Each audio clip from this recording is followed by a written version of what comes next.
Well, Joe, I don't know, there's 6 here. Good evening. If everyone would find a seat, please.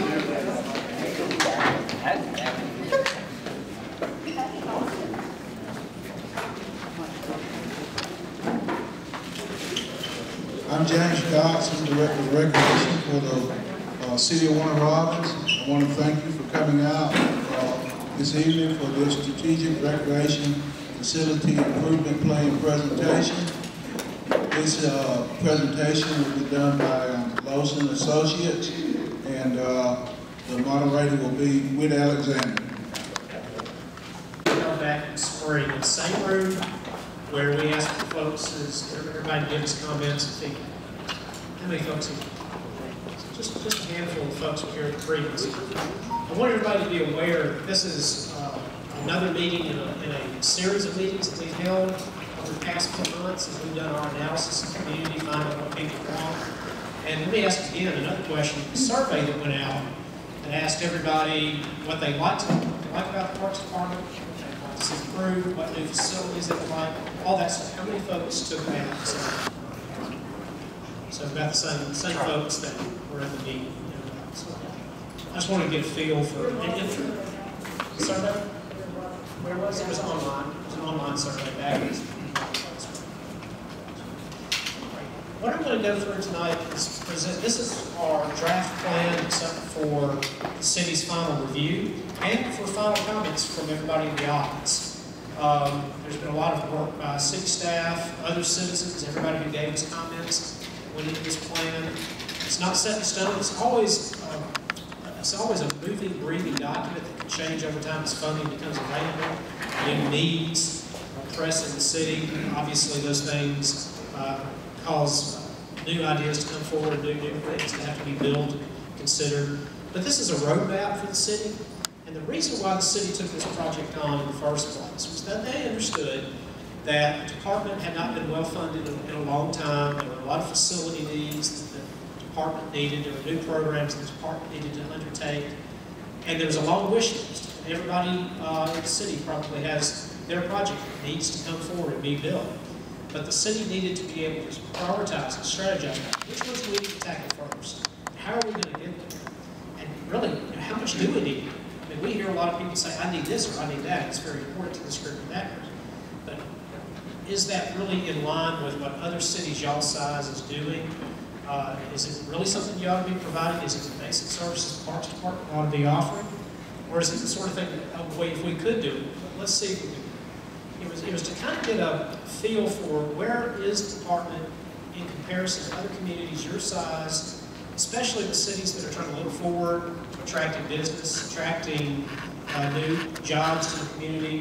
What things do companies look for when they're trying to locate? What quality of life issues should the city be fostering to try to expand and attract new business to the city? And also, of course, meet the needs of everybody who lives in particular parts. So with that, I'm going to go through and present the plan, an overview of the plan. And then after I'm through, we're going to open the floor up to comments, questions, of course. If anybody picked up a comment card at the back of the group when you came in, please fill that out, leave that behind. We're going to take that into consideration. If you did sign in, please sign in. You did that on the way out. If you want to hang around after we're presenting and listen to everyone else, that's fine. If you leave, that's certainly fine too. I'm sure there'll be a Q&A when we're through. So what's been, well, first we've got the city officials and department staff who interviewed us. We held in this room. We also held the public, which ways the city's growing and how the city's changing. We performed site visits to every one of your parks. Went out and looked at and evaluated things in terms of ADA, safety, maintenance concerns, variety of facilities that may be offered in any one neighborhood, let's say. Looked at all of those things. And the development of a few new sites that people in the audience may not be aware exist. There's some priorities. It's also going to impact operations expenses in the city, because you have to hire new people to run those facilities. It may be a project to be funded to be constructed. They also have to think, how are they good synopsis? Everybody felt that James's department does a good job with the resources he has. The department is funded at a certain level and they have a large responsibility. He does a good job of covering as many bases as he can. But there's a need to fulfill long-standing promises to the community for building parks in underserved areas. That's been going on for a while. I'm sure folks are aware that there's been talk about parks in certain areas. For a while, the city needs to complete those. The city needs to balance park improvements across the city to prevent duplication of services in any one neighborhood. Rather than fund two, say, pools or whatever you want to say in the same neighborhood, how can they best fund one pool in a certain area of the city to take care of certain of the needs rather than duplicating money that's spent? And they need to collaborate, fund financial resources to commit to a capital improvement plan. The city knows that it's been a while since large capital investments have been put back into parks. How can they input meeting, the meeting we held in this room back in the spring? Here's a few comments. We've received many comments. They were all very good.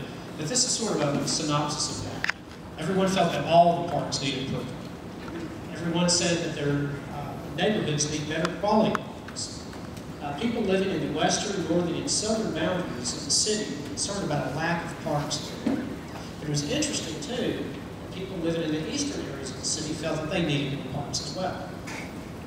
New facilities such as a sports complex, a community pool, a natural area amphitheater were all facilities that would offer, people often raise their hands and say, please, we have to have these. And we looked at, not just building bricks and mortar, but what could James's department do in terms of programming, offering new programs in maybe some of the existing parks. To just offer a wider variety of things for people to do. The survey that was put online had, heck, I can't remember, James, 45, 50 questions, right? And they ranged across a broad number of topics. We had 397 participants across the city who took this online survey. And you see the types of questions that people were asked. How much do they participate in programs? What parks do they use? What prevented them from using certain parks? How was the department performing, funding? We asked people about their demographics so that we could get a feel for how the park system was being used. Here are some of the top items that came out of the survey. Baseball was the top youth sport for participation, followed by basketball, football, you can read there.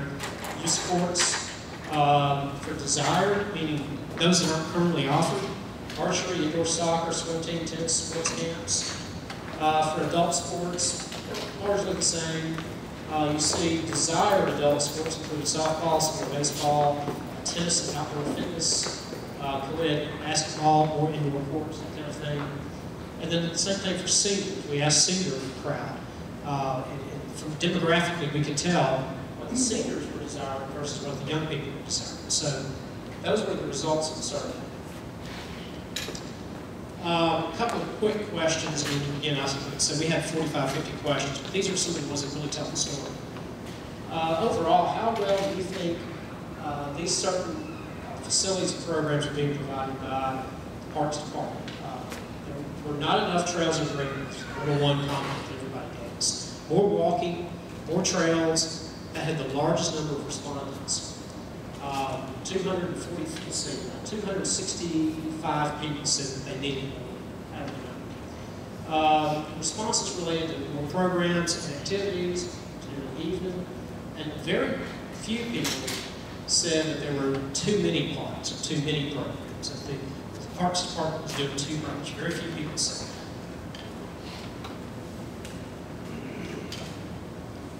We asked people how often you or your members of your household have visited these various parks. We listed all the parks in the city.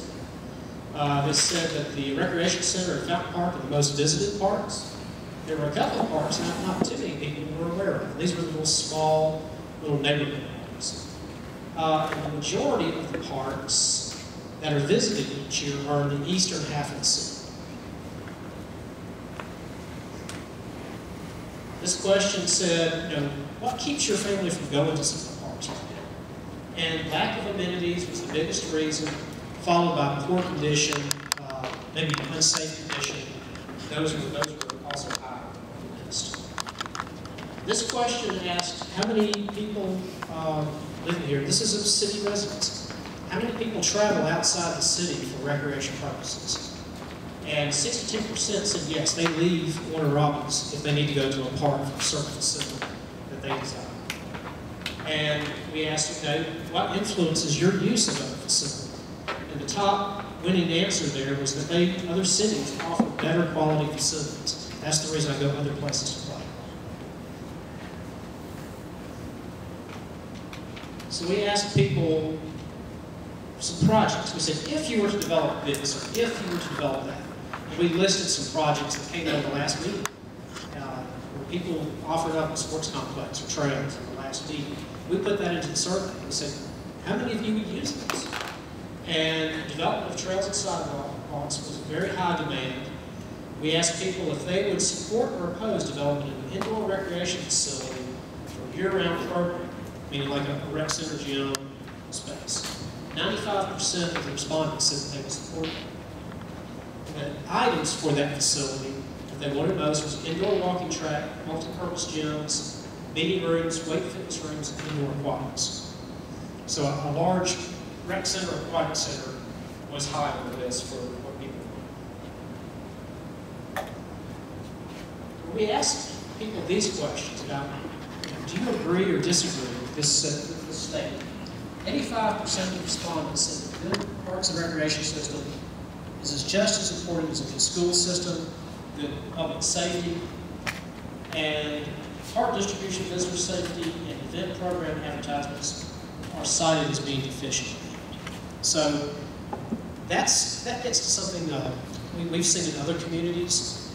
People feel like oftentimes once their basic needs are being met, that their public safety is doing a good job, the schools are doing a good job. Let's say there's always room for improvement, I'm sure, in everything, but once they feel like those things are being taken care of, the next wish list is usually parks, the fun things that your family gets out to do and affect your quality of life. So they felt like, most of the respondents felt like those things needed to be addressed as well. We said, all right, if you were to help fund additional facilities in the city, how many people would be willing to pay additional money? That could come from any number of resources. 20% of the people said no, I wouldn't pay any more for increased recreation park usage. Nearly 45% of the respondents said they would be willing to spend $15 or less per month per household to improve the parks. And we had some other numbers. I want to say we had, this graph doesn't say, but we had, say 10% say that they would be willing to spend $25 per month per household. We had another 10% say $20 per household. So the good thing was that a large number of the people taking the survey said, yeah, they were willing to spend a little bit extra to get some better facilities. That was important. So in terms of our recommendations and assessments for facilities, what we start with a lot of times is a community level of service for parks. This is based on these numbers, and I'm not going to get too deep in the weeds on these numbers here. Y'all are certainly welcome to come talk to me afterwards about this stuff. But we compare how many ball fields, how many playgrounds per 1,000 people Warner Robins has compared to national standards. NRPA, the National Recreation Park Association, publishes that. They have online current data. They maintain a database of averages of cities around the country. How many playgrounds per 1,000? How many baseball fields per 1,000? And so we looked at what Warner Robins provides compared to the national standards, and we looked to see if there were surpluses or deficiencies. In some areas, y'all were right on target. Y'all had enough facilities of some kinds. Some others, y'all were definitely deficient. Park acreage was one that y'all were deficient. Currently, y'all are 86 acres short of matching the national average of what parks departments have in parks. If you were to go, though, that's based on 72,000 people that the city has now. Projections are that by 2020, y'all will grow to 84,000. So in just 5 years, that 86 acres that the city might need to add now just to catch up to the average is going to be short again. In 5 years, you're going to be 149 acres short based on that population increase projection. So this type of study shows James's department. I know everybody's asking for new basketball courts, new trails, new baseball fields. How many? How many do we need to try to find homes for? And that's what led to this, which is finding out what areas of the city need new parks. This is an analysis right now. You see the pink circles. Those are where we call them the neighborhood. Or sorry, the neighborhood parks, right? Or the mini parks. Sorry, mini parks. Mini parks. Those are little small green spaces, not much bigger than this room. Let's say it's passive. Maybe you've got a picnic shelter, benches, walking trails, maybe a little playground, something like that. And you see that's the existing parks right now that meet that classification.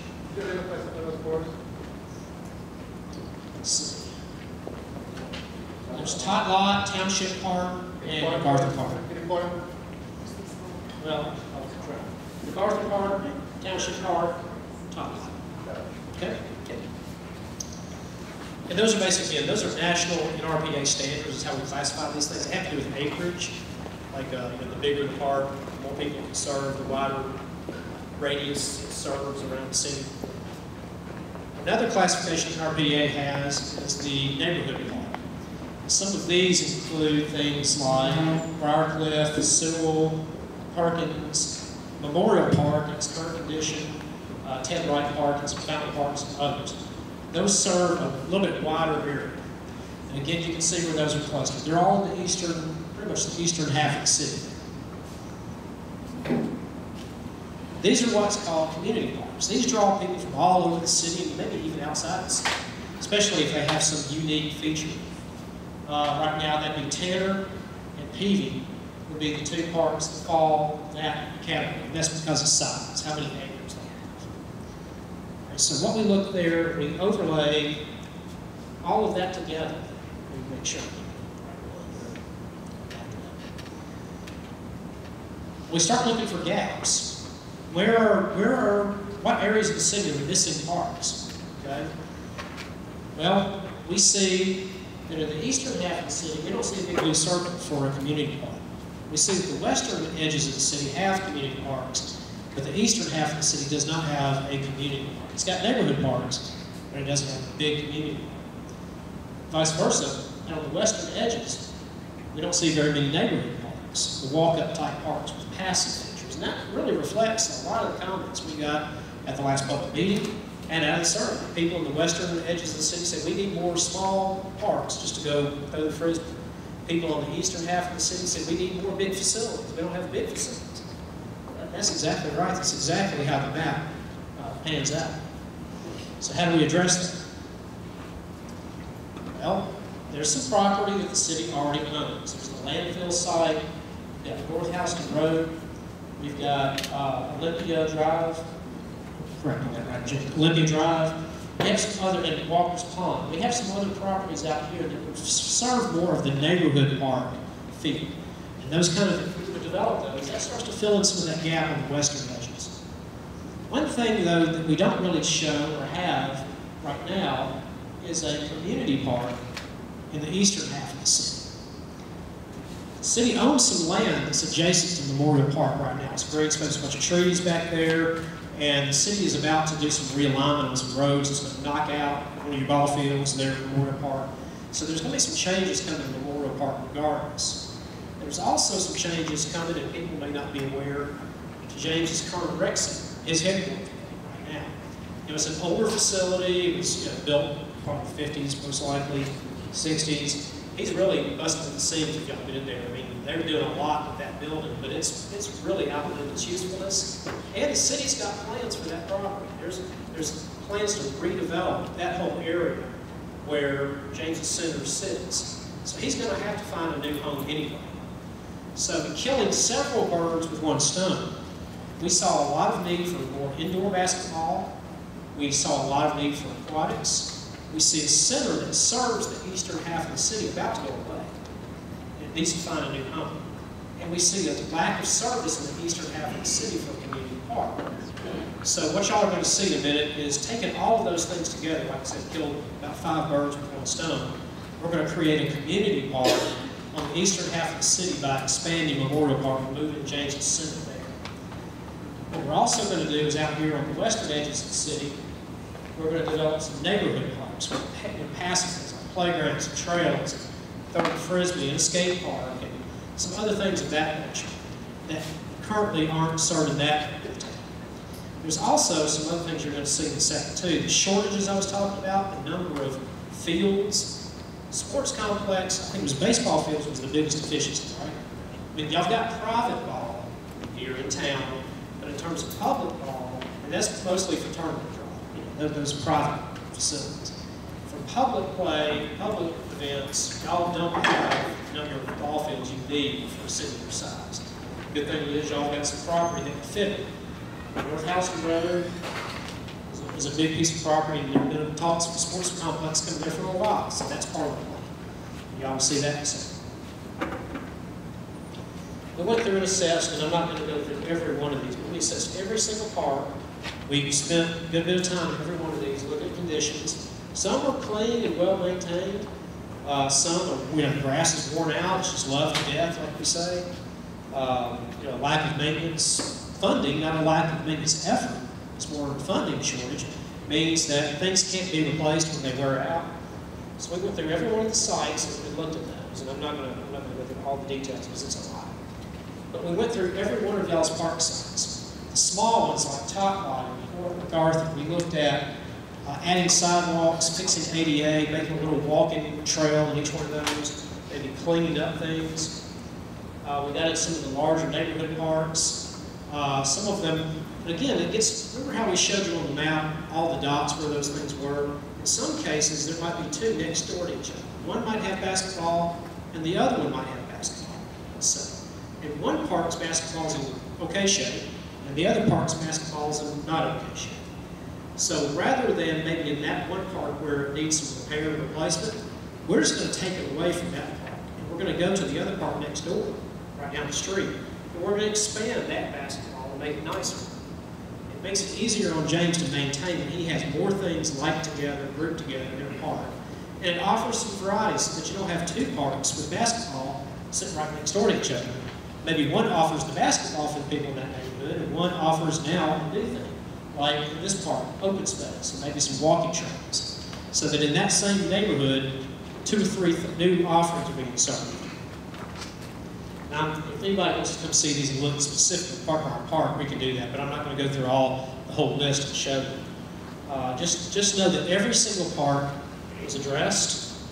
Every single park was getting improvements.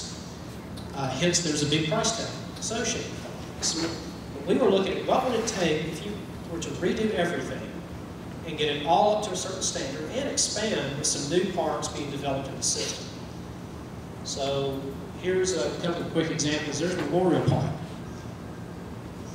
This is the front half of the park that people are probably familiar with.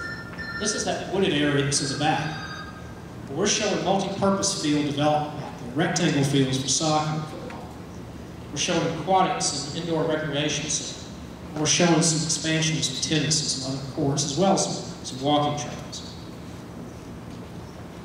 Out of the North Houston Road site, and the landfill site, the North Houston Road site becomes a 10-field baseball softball complex with some other areas for open lawn and some other facilities. There's a lot of trails around. There's an opportunity for a large tennis complex with a large number of courts to host big tournaments out there. The old landfill site, this is you see the odd-shaped property there. There's enough room for a 9-hole frisbee disc golf course. If y'all have ever seen frisbee golf, you can throw the discs. There's enough room there for 9 of those holes, plus a skate park and some open lawns out there, just for free play. And some of the other new parks, we talked about Olympia Drive. There's been an ongoing effort to develop some kind of outdoor classroom, amphitheater, maybe some trails. We show reflecting that as well. You see the blue stripe that goes through that property? Everyone needs to be aware that is a flood zone. There's a lot of moving water during big flood events. So we can't really do too much heavy development there, but we can do some passive development. And then Walker's Pond site. Around the lake, walking trails, open lawn, again, playgrounds, pavilions, to bring a neighborhood park out there in the city. One other thing that the city asked us to look at is, okay, now we've got all these new park sites, we've got these facilities, how do we link them up for people to walk from park to park? So trail and greenway network was looked at. Where should we route new greenways and trails to connect these dots?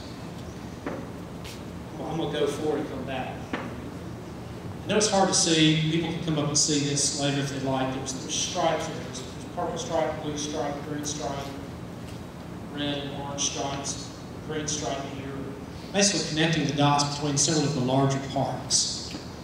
And that's a big greenway network. It would take a while to develop that, there's no doubt.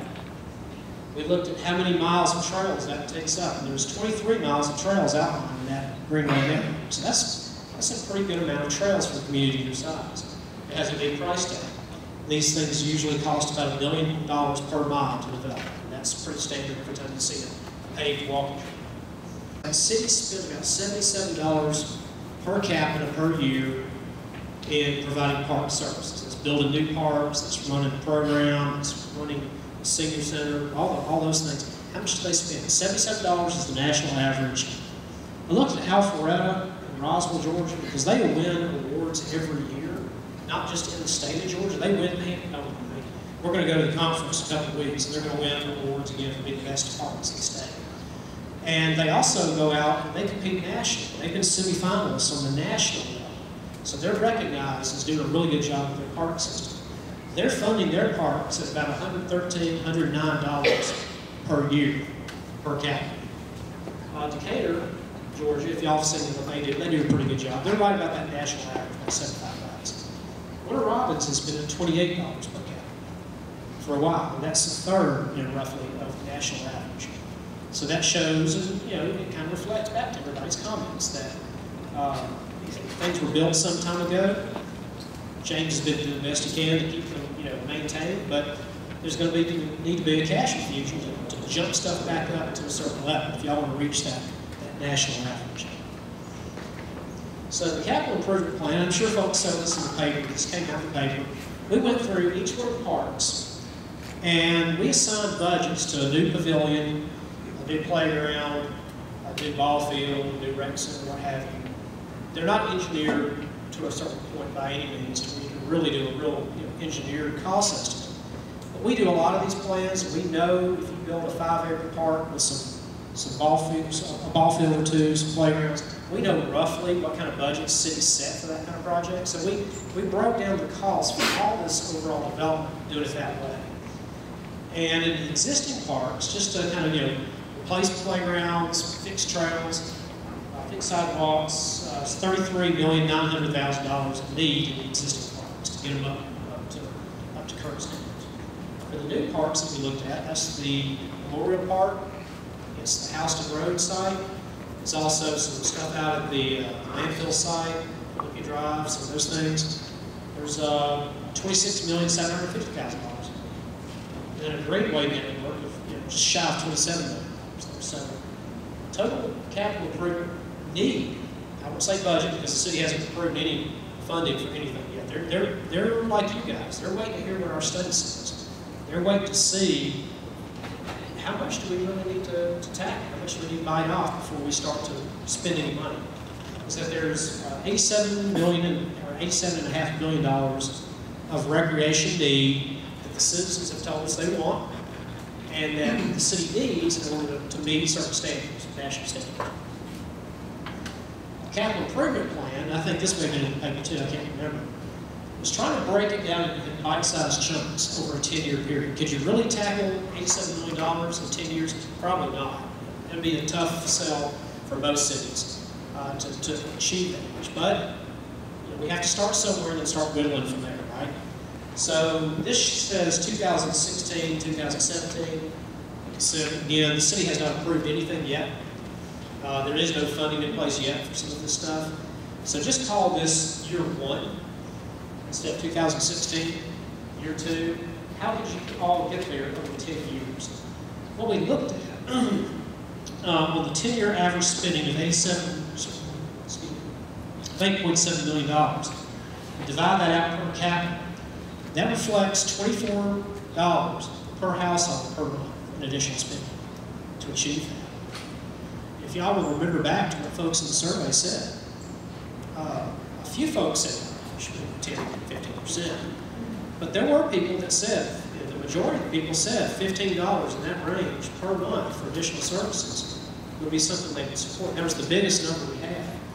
So if the need is $24 per month, and folks might be willing to support, let's say 15, well, instead of $87 million of capital that y'all could tackle, Is that somewhere in the 60s? Maybe somewhere in the 60s is an achievable number over 10 years. So that helps guide the city in terms of where they go next, what people will be willing to support. They've already kind of asked the public, and the public's answered back and said, yes, we're willing to spend a little bit more. So that helps them prioritize, okay, which projects do we tackle, and how much should we fund those? So that was the goal of our plan, was to show the city overall, to make sure that facilities were well distributed across the city, where were the holes in coverage, what neighborhoods need certain types of facilities the most. We've shown that. How much is it all going to cost? We've shown that, and we tried to outline a way, maybe an achievable way to see if we get there. That big number is pretty scary. When you break it down to bite-sized pieces, $24 per month per household, that doesn't sound that bad. Might not be supported at $24, but a lesser amount would still get you a long way towards implementing what everybody has said that they desire in the light park system. So, with that, I'll take questions.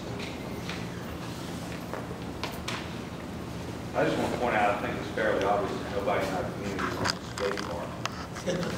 Not at all.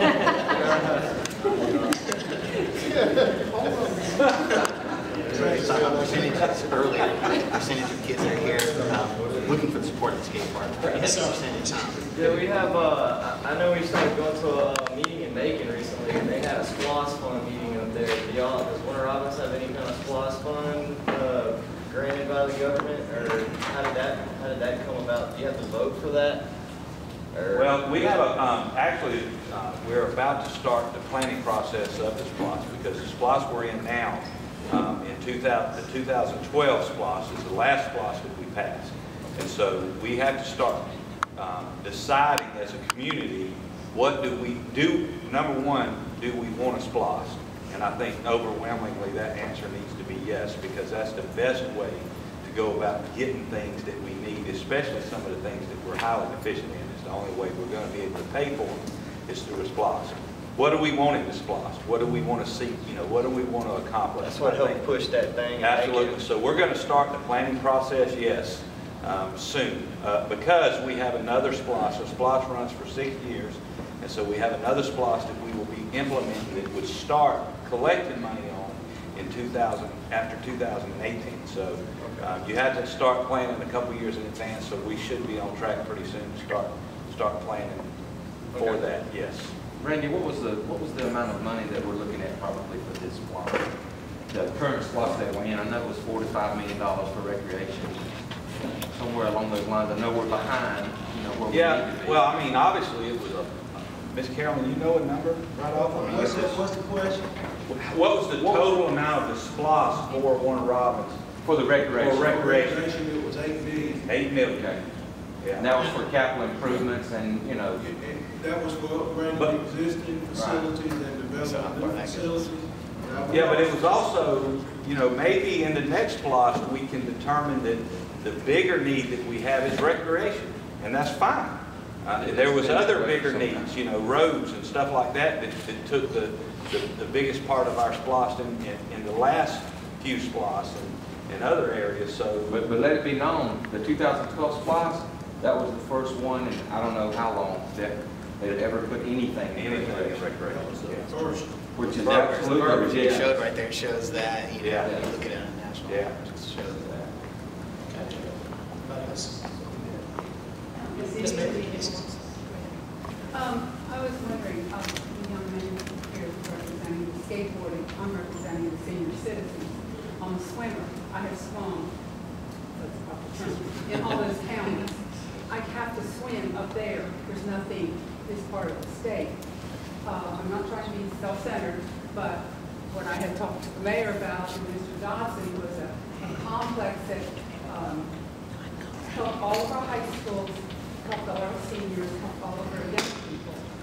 Could we go with something like that and bring people in to spend money, but it would also be very self-sufficient and it's year-round? So that's the Memorial Park Center. That has indoor aquatics. It also has other Just stuff. an indoor certified racing pool? Yeah, that would be part of the plan. Be indoor lab. And why is it all the way down that end of the city? because of the need for a community park in that area. And think about it, in terms of when James has to maintain and operate a facility, recreation center, community center, that population in that area of the city has a high need. They serve a lot of people with those facilities. It would be tough on his department to operate a rec center, community center, serving one area of the town. And let's say some people said, "Oh, she goes somewhere else." Let's just say, "Oh, she." He would have 2 centers that he would have to operate with duplicate staff. And so it makes a lot of sense for communities your size. We do a lot of those kind of centers, and they're typically grouped together as one facility. Well, what I was thinking is the one on Houston there, North Houston, there's a lot of land. And as I was talking to Mr. Dodson the other day, it's, to me, almost in the center of town pretty much in relation to 247, to the interstate, you know what I mean? And that would be more central than way down there. But the city also has there's the ball field need. They're really deficient on ball fields, and North Houston Road site is the one site that accommodates the baseball field. So that's a seasonal thing, and that's for not, see, the community with the pools would be from baby to eternity. So that would be more people versus the ball field. I'm not against ball fields, it seems like they have an awful lot. He told me there's a little league ball field and this ball field and that. But to me, for serving the most people for the money would be the center because of the high schools and the Golden Olympics, the Special Olympics, and the unschools. Can I say something? right, yes, sir. As a municipal government of our size, to undertake a huge natatorium project like that by ourselves, I think would be somewhat overwhelming.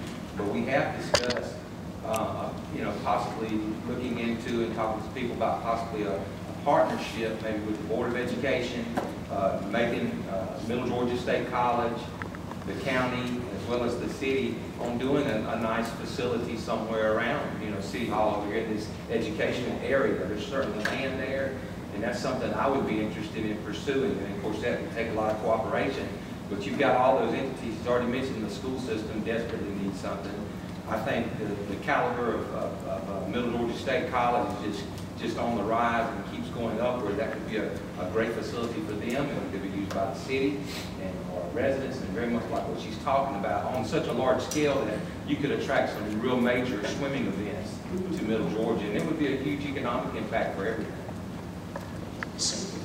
All I say, I listened to you said in 2000, you want to wrong, that's true. But the recreation department, one wrong in Perry have recreation. So it's about 100,000 talking about. I listened to you talking about one wrong is around 28%. It's a little bit higher now. We did around 100,000 people, 147,000 in the county.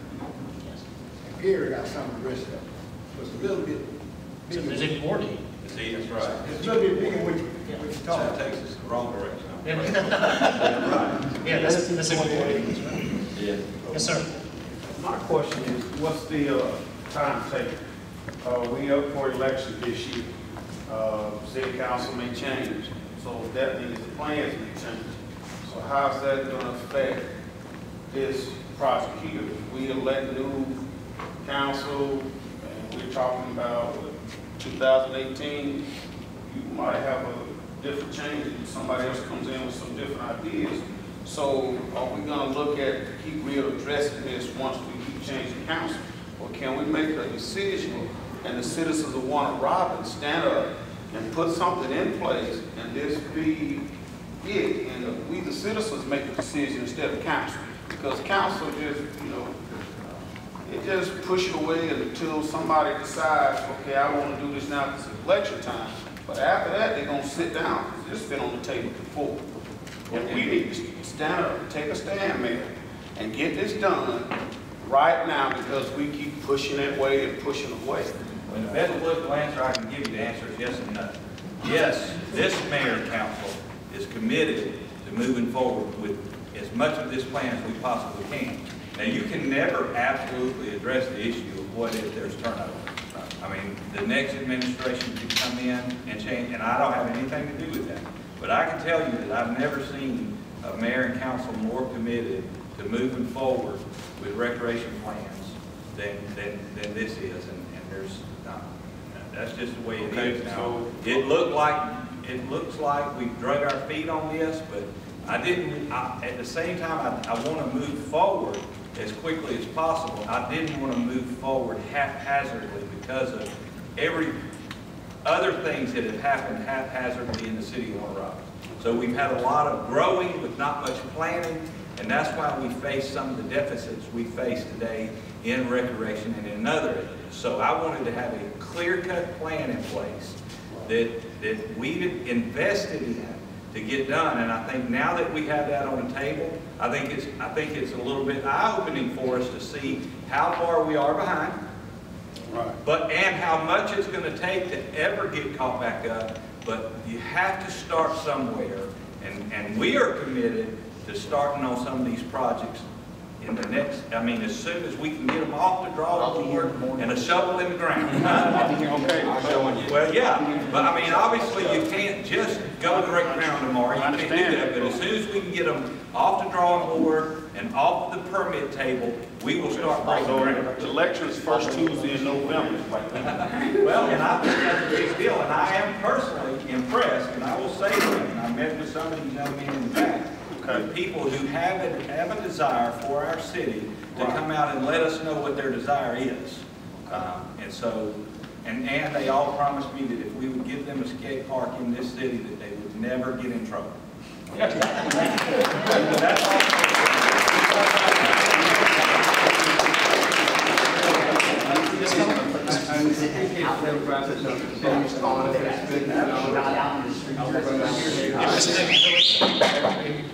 Mr. Johnson, how's it going?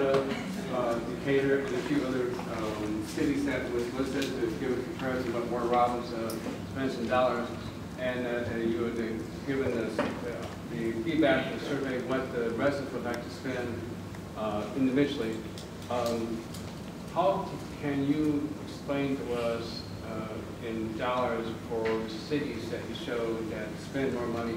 Is that money spent that the city invests into, revenues reflected in the city invests into, or is that money spent because there's incentives that the residents like and they don't pay into incentives that maybe is a private mechanism? Yeah, I understand what you're saying. I think in terms of revenue, the city makes back off the services. It's a very small percentage. I couldn't break it down for you exactly. It's mostly going to be coming straight out of the general fund. They spend that much out of the general fund. Sometimes they may get like a quick shot in the arm every 4 or 5 years. I may go get a $10 million bond. These are cities that they don't participate in SPLOST like y'all have the opportunity. So they may go bond a new ball complex or a new rec center, what have you. And then that averages out so that it kind of lifts up that per capita number a little bit. But the biggest piece, correct me if I'm wrong, James, but Alpharetta and Roswell, once you see that $110, $93 per capita, it's coming directly out of their general fund. It's due to their millage and what they've committed to spend for people on parks. When they put the bond together, I'm assuming the recreation director, like Mr. Dodson, they as directors have input and how the bond is underwritten. So what I mean by that is that the bond represents a specific description based on the capacity that the recreation department and its employees can, produce for. A lot of times, just like what y'all do, they'll go out and ask citizens, "What do you want?" And hey, we've got a choice. We can bond $5 million, or whatever the number is. We can do a rec center, or we can do another 5-field baseball complex. Hey, citizens, what would y'all prefer?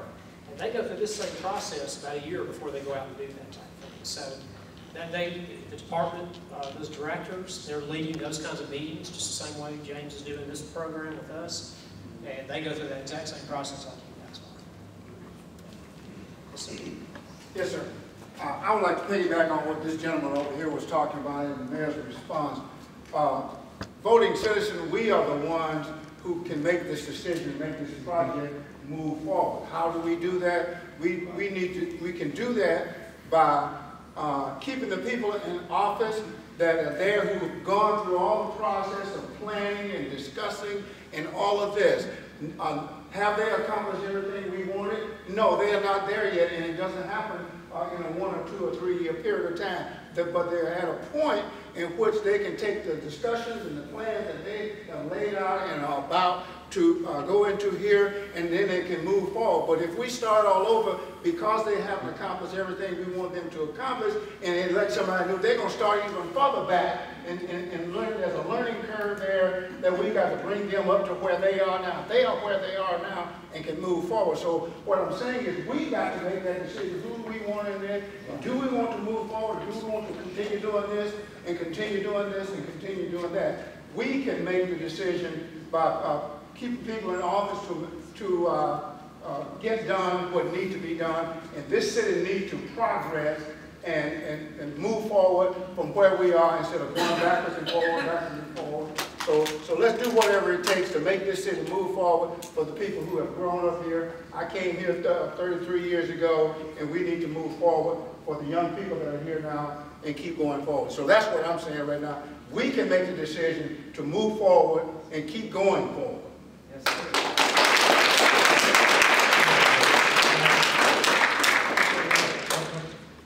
I might have missed the detail of it that was mentioned, but of the $8 million swap, how much of it has actually come in and what of it has been spent on recreation? The proceeds from the SPLOS have been less than what was originally anticipated. The only funding that's been spent toward recreation is the resurfacing of some tennis courts at Ted Wright Park currently. So what percentage is coming in? I couldn't answer you. I think what percentage looked, it was about, we got close to about 4 million maybe. I may be speaking way off, but it seems like it was at least that much. Yeah, and I couldn't tell you how much has come in and how much has been expended because there's been money expended in other areas. If you want like leave your name or some email address, we can forward you some of the latest figures and stuff. Okay, I'm gonna go here and then I'll go back. I just want to address one of your concerns. Understand, we've only been in office 24 months, a little less than that. I was put on the committee with Mr. Dotson, and we looked at different companies before we hired you guys. We took probably, I don't know, 2 or 3 months researching before we hired them. We started this process, gosh, it was probably right about 12 months when we went into office. So we didn't just start it at election time. We've been doing this since last January. And you guys, we hired you, what, in March? Thereabouts. Or thereabouts? So now, it's just so happened we're getting it back now. So I just want to kind of let you know that. Yes, sir, with that. Simple question. She had asked for a percentage, and then I heard a dollar sign, but that can be skewed very easily. $4 million sounds like a lot, but not if it's $50 million you're taking it from. So I'd be kind of interested in knowing what the percentage was actually put in towards parks and recreation. That's a good question, because I was going to ask Jay, how much did you put into recreation in the 2001 clause, 2006 clause, and the 2012 clause? Unless you want the total amount for recreation. Yeah, as I mentioned earlier, 2012 was the first clause that recreation was included. $8 million for recreation. What percentage do you recall what percentage that The was? total SPLOS. Of the total amount? The city of Warner Robins got 100, and it was, right at 10%. 8%. You always put public safety as the majority of the SPLOS. And once, in some, in every community's got lots, you got roads, you got public safety, you got. Understood, but when you put out. Occasionally got the jail, you got say you the. have a SPLOS, and you want X amount of money, and you earmark a certain amount of money to go to parks and recreation, and then all of a sudden it's not there. It's way late somewhere else. That's not right. Now, the only thing that's not there is the fact that this clause with the recreation in started in 2012. And so we're that far into it now. So that money's there, but what's already been said is it's about 12%, coming in at a rate of about 12% less than what was anticipated. So if you take the overall $8 million and it stays on track like it is 12%. Last year, it went 12% less than 8 million. So whatever from the time the SPLOST started, the total 8 million minus the 12%, theoretically, that's what's in there that length of time. There's no money been taken and put somewhere else. Does that make sense? A little more, but that's what I was wondering. Yeah. It sounds like recreation's been, maybe previous SPLOST, they got nothing, maybe the last SPLOST, they got, about 10% of the total program, give or take. So maybe next time around, when you see the need, maybe some of the other needs out there, roads, public safety have already been touched and taken care of recently, maybe it's their turn. So maybe that's part of the new SPLOST plan that the city has to consider next time they do SPLOST. And this is exactly what cities do. They go through this homework, this kind of process in advance of the SPLOST budget, because they need to see what is the need. What do folks want? What are we lagging on? And then they have to weigh this big number versus the other number from the other departments, and they weigh that out. But this is a good process to go through. We see a lot of folks go out and just, oh, hey, let's put down $10 million on recreation. And they don't really know what's that, how far down the road that's going to get. So it's a good thing to go through and do this. So the next question is, Mr. Tom, Mr. Mayor, when are we gonna come up with a figure to ask the citizens of Warner Robins to approve a SPLOST just for recreation? I'm not talking about road improvements, I'm not talking about the school, I'm not talking about putting up the electricity, whatever. When are the city's gonna make a decision and come to us and say, okay, can we have a SPLOST in 2016 for this amount right here, which can go ahead and take care of this project? When can we expect to hear that? Because that's basically what we need to know. Well, with the 2000, I guess the next SPLOST would be voted on to take effect in 2018. And so you would start having that discussion. So we got. Well, yeah, but there's other ways, as he's already discussed, there's other ways if the community lets mayor and council know that these are high priorities. You could do bonds, you could do other ways in order to get the projects done. Okay. You can do bonds in lieu of the money coming in later, knowing that you got that revenue coming in. So there's other ways to do it. But as far as you asked specifically about a SPLOST, that's how it's going to work. Okay. From a pure economic development standpoint, we're losing money every weekend on the different activities and things that could be going on. And so as you invest in recreation and you talk about doing bonds, that money's coming back to you. It's coming back to you many times over a long period of time, just from the pure economic development standpoint and from the growth. I mean, you're going to get people that they want to move to Warner Robins because they have a great skate park for their kids to play in, or because they have a great swimming facility. And then that's not to mention all the events that can be held that also spur economic development. So, we've got to do something, as the mayor said, in addition to the SPLOST. There's no way that SPLOST is going to fund everything that we want to do, that we need to do. So we definitely got to do some other creative things in order to get that money so we can do as much of this as possible. Keith, I've got the SPLOST is 72 months. 1 penny for 72 months generates $155 million for the county, is what they projected.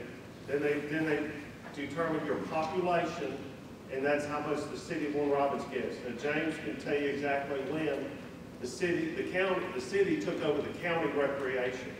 Minus Perry, the city does all of recreation. James does all of recreation for the whole county. So he does all the maintenance, all the parks, everything. It's an astronomical job for one person to do the whole county. But I've got the SPLOST numbers. If you want to say, Mommy, I get your email address, I'll email it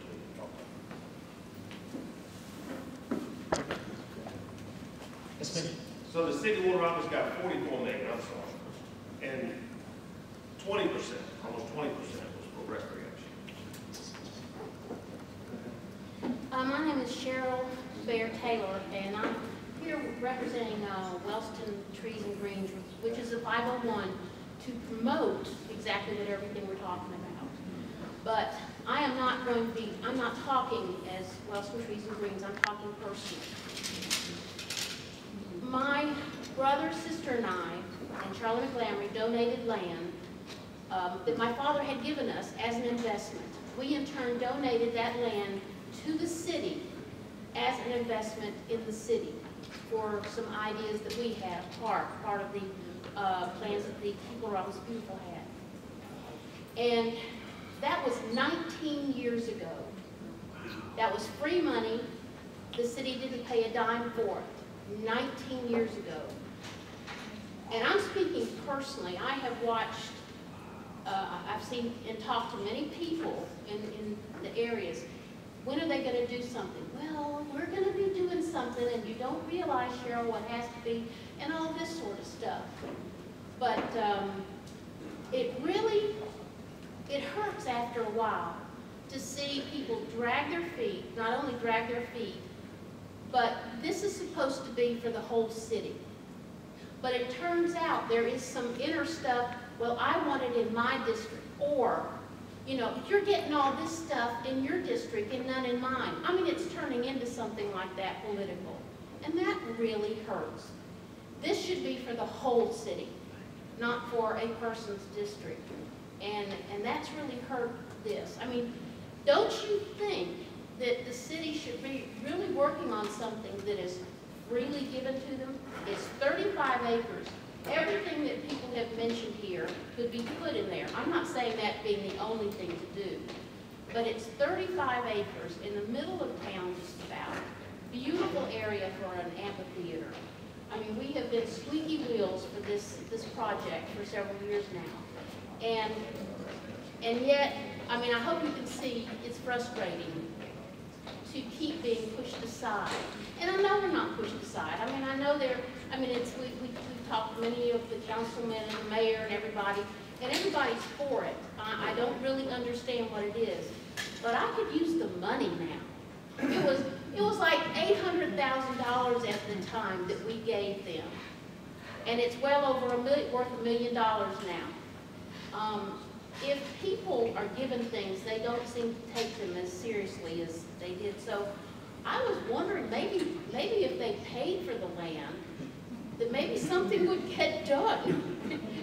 Because I could sure use it right now. But, I mean, I hope you understand what I mean. It's there. And the SPLOST money is there for an amphitheater. And there's not only just the SPLOST money. There are grants, which is something that we're sort of working on. There are lots of grants that can be used in this area, so it doesn't have to all come out of the taxpayers' money in their pocket. But do you think that makes sense to go ahead and try to pursue something that's already just about paid for? We presented the plan to the city. We even had the financials. We presented that. And so I'm just hoping that we can further that idea. It was mentioned in the thing, the Olympic Drive thing. And it's a great area.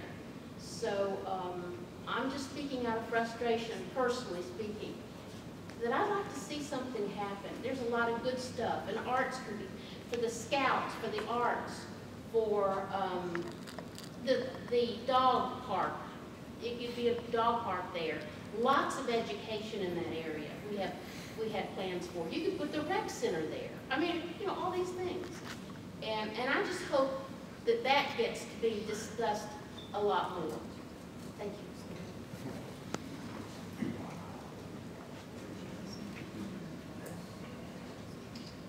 Yes, sir. When will we have the final draft for what you are going to do?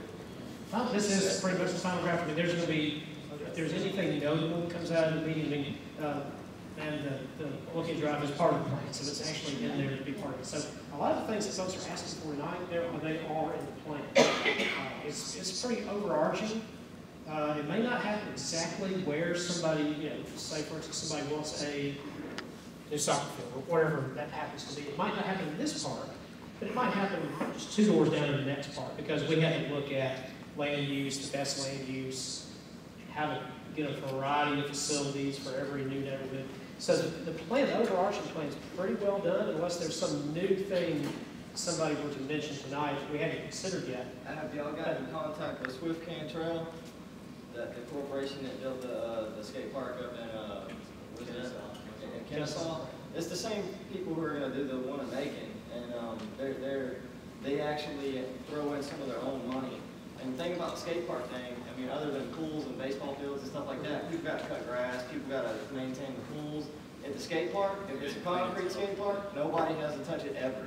You build it once, it's done for life. Nobody ever has to touch it, and it never has to be cleaned up. It never has to be in the skate park.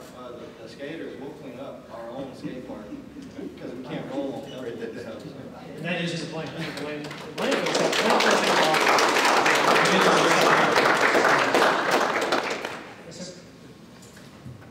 I will speak officially for Wellston Trees and Greens, and my wife is very impassioned about, like you guys are passionate about skate parks. She's impassioned about certain things. I'm sure if we have tennis players in the room, they're impassioned about that. As swimmers, our daughter is on the swim team. We kept trying to find a place for her to swim, so we built a pool. But I do want to say this. I want to applaud Mayor and Council for having a vision, at least to move forward. I think there's been more effort being done that you guys have put forth with the project that you did, because we've all seen plans over the years. I think that we kept a repository, the Civic Center is a repository for plans that we've done over the years. But this is the first time I've seen this much activity and this much input and this much passion and compassion moving forward. And I want to applaud these guys for the work that they've done. It's very laborious work. I mean, we're just starting to scratch the surface with a few things. But what I'm excited about is people want to see something happen. I didn't grow up here. I came here in 1973 with the Air Force and never left. I'm a damn Yankee. I didn't go home. This is home. And but it is just as much my home as if I was birthed here. It is our community. And everybody, we all have our own wants and needs and desires for it. And we all can't get everything that we want. But I'm more of a Kansas City Royals guy. I would beat you to that for singles. I don't have to hit home runs all the time. And I think what these guys are proposing is let's show how we can start hitting some singles and doubles. But you know, it's funny, you got to get a guy on base first before he can score. And I think what these guys have done is they put somebody on base now. There's some products we make that we can start scoring some runs, we can start seeing some advance. And granted, these guys have been working on this for the last year and a half or so. I know you guys have been working very diligently on it since March. This is not easy stuff to put together. And the role of Wellston Trees and Greens is basically we just educate, we advocate, and we help people engage in the process of moving forward, not only with recreation, but all parks, all walkways. I think the Wellston Trail, if you ever go down there at any time off the Porter Road, John, I think you guys kind of were part of that when you're in administration and that, but what we've seen is that thing's being used a lot. It's only a 1.2 mile traffic of a park. And there's only been one negative incident on it since 10 years, over 10 years. I'll take that anytime. But the good that's done for the community. But there's so many of those other areas that can be done here in the community. And granted, I'm a sports guy. I grew up playing ball and things like this. I don't think every park needs to have something with trajectory on it. That's thrown. I think there's a lot of parts, to your point, the older I get, the better I was, okay? I used to be a good athlete or whatever, but I like parks, and I like things. And I think those of y'all who are passionate about what you're doing, go do something with your passion. There's too many people who just talk stuff, go do something. And guys, your presence being here, be the squeaky wheel if you need to be. But again, I just wanted to applaud the process that's happened. I think there's a lot of advancements going on at this point. I want to applaud big time Mr. Dobson. He is doing work.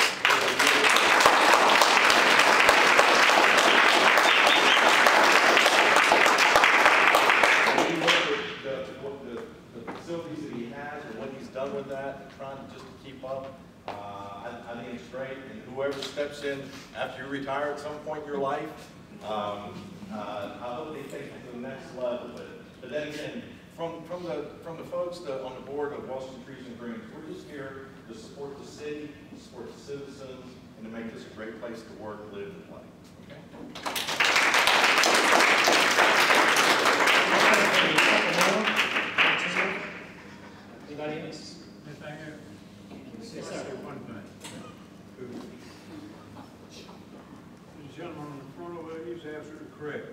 change administration. You can have a council and a mayor going down the road, everything going good, and to change up.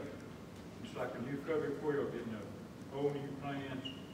Presidents and past administrations have spent hundreds of thousands of dollars on studies on like yours in an effort to get something going, and it doesn't happen. Miss Bayer, Miss Taylor here, her father gave some beautiful property to the city, like she said, almost 20 years ago. She's had plans drawn, walking trails, dog park, amphitheater, restroom, all the facilities ready to go, even had financing in place. Nobody would do it. And if we got all this money, Mayor, that you talked about in recreation, why can't we do something right now, not wait for a spot? Let's do something. Show the people you've got some on the table and take advantage of it. Don't put it off. And put some teeth in your words, you know, show some action. And we can do it, and I'm confident we'll do it, but not in $1 million. Don't look away from it. That's just out of the question. I just said, if you listen, I just said, I heard it. We're gonna get it done. That's what I told my friends over there. We're gonna get it done. One more question, then what we'll do is I'm gonna hang around. If anybody wants to come ask me a specific question, your staff, administration will hang around a little bit if y'all want to speak to anybody. Can we get a copy of the presentation? The presentation, James, y'all said that's gonna be online. It'll be online, hopefully tomorrow. And then anybody else, you know, I don't understand sometimes speaking out, makes some folks uncomfortable. We also have a comment card for that purpose. If you want to say something, but you don't want to get them speaking, that's the reason we've asked folks to write those things down. So feel free to do that. Let this be the last time. Are we going to have another get-together like this anytime in the future? Because if not, I would like to recommend that we all have a chance to review your presentation and meet again to share what we've been able to, because it's hard to see here. There's not a plan for another presentation per se. The document I've got here is my draft copy of it. It's to that 98th percentile done. Kind of thing. We've already had several public input meetings already. But if there's anything notable that comes out of maybe a call that one of y'all makes, or maybe a comment here tonight, might tweak, change parts of this, that's still on the table. The final plan to be finally adopted with maybe a little bit of additional input. So it's not set in, and believe me, this is a roadmap. What if all of a sudden 5 years from now the city lands a new, let's say some new factory or a new high-paying job, office park, or something like that? That could drastically change the demand and the need. So this is the plan as we see it now, and where the city ought to go forward now. But that could change if y'all were to grow faster than 12,000 people in 5 years. If y'all grow more than that, this is going to be underserved, and y'all really need more than just that. So it's going to still be a process going forward. It's never going to be done until some of the facilities are up to that. Is that what's going to be on the internet tomorrow? This is a really good, get some really deep in the weeds and demographics and studies. The overall broad presentation that y'all saw here tonight, that's what's going to be online. And eventually, this will be a public document. Anybody can read it, of course. But we have, it would be difficult to take public comment on nearly 200-300 pages of data. So this will be a document that will still be used, but this will give people who haven't, especially the folks who weren't here tonight, this will give people who weren't here tonight, hopefully a good picture of where the city's going to plan. So thanks everybody for coming out, and I'm going to hang around a little bit. James will hang around. Anybody wants to speak to